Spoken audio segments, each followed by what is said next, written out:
Assalamualaikum warahmatullahi wabarakatuh. Baiklah saudaraku yang berbahagia, yang dirahmati oleh Allah Ta'ala.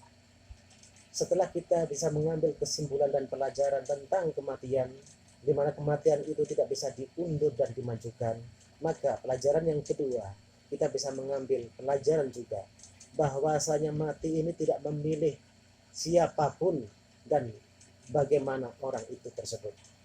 Di dalam ayat yang ke-30 di dalam surat Az-Zumar di dalam Al-Qur'an, Allah telah berfirman, innaka mayit wa innahum mayatun, yang artinya, ya wahai Muhammad, engkau pasti akan mati dan mereka pun juga akan mati semuanya. Nah, saudaraku yang berbahagia rahimakumullah, ayat ini ditujukan kepada Rasulullah Shallallahu Alaihi Wasallam. Kita sudah mengetahui siapakah beliau. Beliau adalah para penutup, para nabi dan rasul. Tidak ada nabi selain Kanjeng Nabi Muhammad Shallallahu Alaihi Wasallam. Dan beliau memang sebagai pungkasan dan penutup para rasul di akhir zaman ini.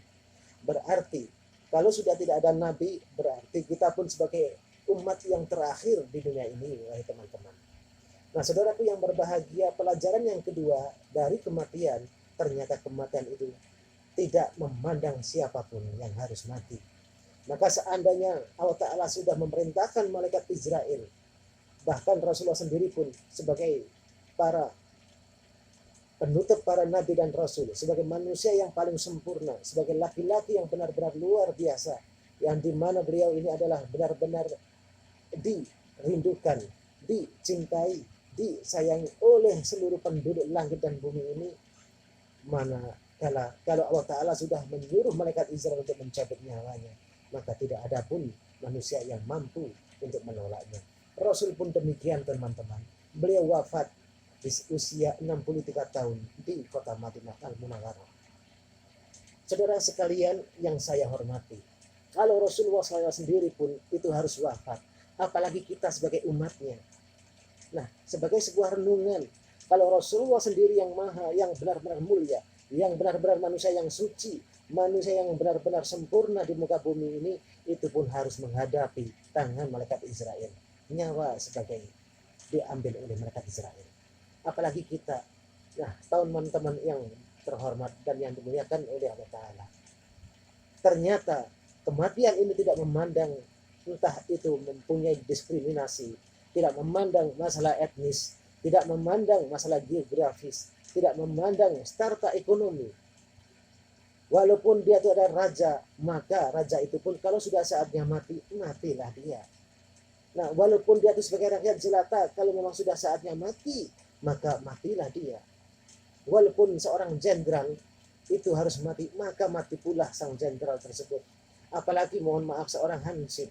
Maka teman-teman, kematian ini tidak memandang siapapun. Tidak memandang strata ekonomi, tidak memandang masalah dia itu mempunyai takhta atau manusia yang benar-benar miskin dan papa.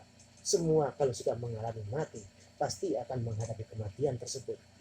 Kematian juga tidak memandang diskriminasi. Diskriminasi entah dia itu adalah dari suku apa, dari golongan apa. Kalau memang sudah mati, malaikat Israel pun tidak segan-segan untuk mencabut nyawa kita. Walaupun kita seorang yang kaya raya, teman-teman, kaya raya kita itu dengan Fir'aun, kita tidak ada ujungnya. Fir'aun itu benar-benar kaya raya, raja di raja di saat itu, di saat zamannya Nabi Musa alaihissalam. Tetapi Fir'aun dengan kekayaannya, Fir'aun dengan kebanggaannya, Fir'aun dengan bala tentaranya yang kuat, Fir'aun dengan istilahnya yang megah. Sampai sekarang kita lihat bagaimana piramida di Gaza di Mesir tersebut. Fir'aun bagaimana dia itu benar-benar sebagai seorang yang tangguh dalam berperang dan sebagainya.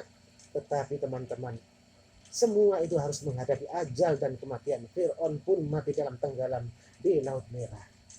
Qarun, bagaimana kayanya Qarun, sehingga kekayaannya ini begitu luar biasa.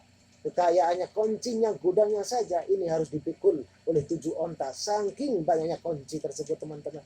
Tetapi Allah Ta'ala pun kalau menghendaki dia mati, maka ia pun mati dalam keadaan hina. Dia ditenggelamkan di muka bumi ini. Nah, itu sebagai suatu contoh. Nah, itu sebagai suatu nasihat bagi kita. Walaupun orang itu kaya, walaupun itu raja, walaupun siapapun, semuanya itu pasti akan mengalami sebuah kematian. kullu nafsin dha'iqatul maut, bahwa segala sesuatu yang ada di bumi ini yang bernafas pasti akan mati. Sebagai suatu renungan bagi kita semuanya ini, mumpung dan semampan kita ini masih diberi umur, mumpung dan semampan kita masih diberikan kesempatan, ayo kita segera bertaubat kepada Allah Ta'ala. Selagi kita masih di dunia teman-teman, tidak ada waktu yang lain. Mari kita segera bertobat dan membuat dan mencari bekal ke arah kematian tersebut. Hanya ini yang perlu saya sampaikan. Wabillahi taufiq wal hidayah. Wassalamualaikum warahmatullahi wabarakatuh.